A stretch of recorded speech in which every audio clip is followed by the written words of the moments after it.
All right, guys, so we are going to do a problem with substitution. I know you've already seen it in some of my PowerPoints and in your algebra class, but I think it might be better if you see me do it by hand, and then you can write along with me. So if you don't, pause right now, make sure you have a notebook in front of you. You can write this down as I go. So this is, like I said, substitution. And we're going to use this to solve a system of linear equations. That means we have, in this case, two equations.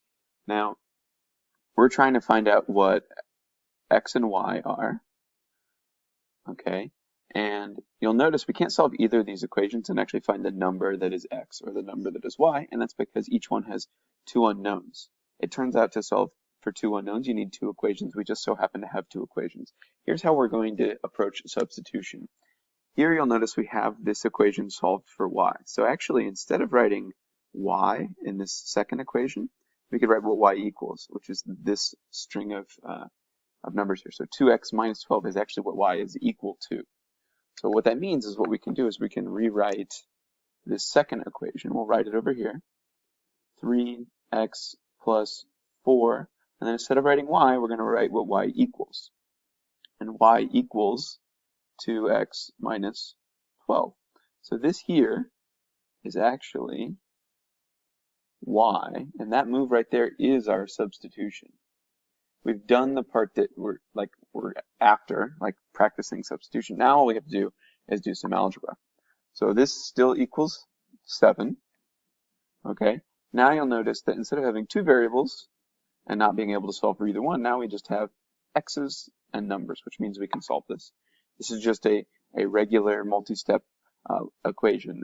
So let's solve this. We're going to distribute first, so I'll just copy down 3x plus 4 times 2x, that's 8x, and 4 times negative 12, that's negative 48, and then this 7 just goes along for the ride. Now, we want to get x alone.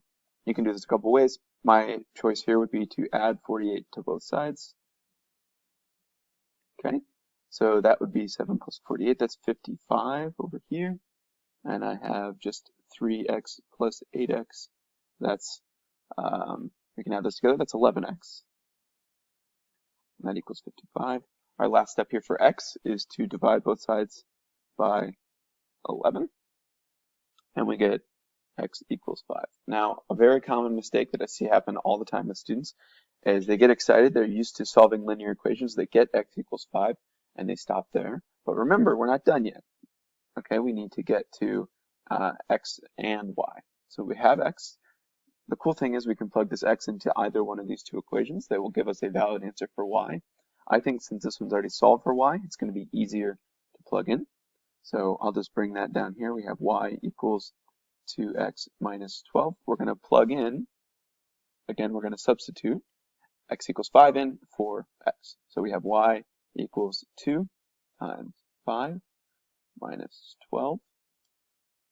And we just solve now for y. 2 times 5, that's 10, minus 12. So we get that y equals negative 2. Now really important, I'm going to squeeze this in my last little bit here, is that when we report our answer, so we'll type it into Alex or write it on an assignment for algebra, we need to write it as an ordered pair like this. So the answer would actually be 5, negative 2. And that would be our final answer. Thanks, guys. Good luck on these.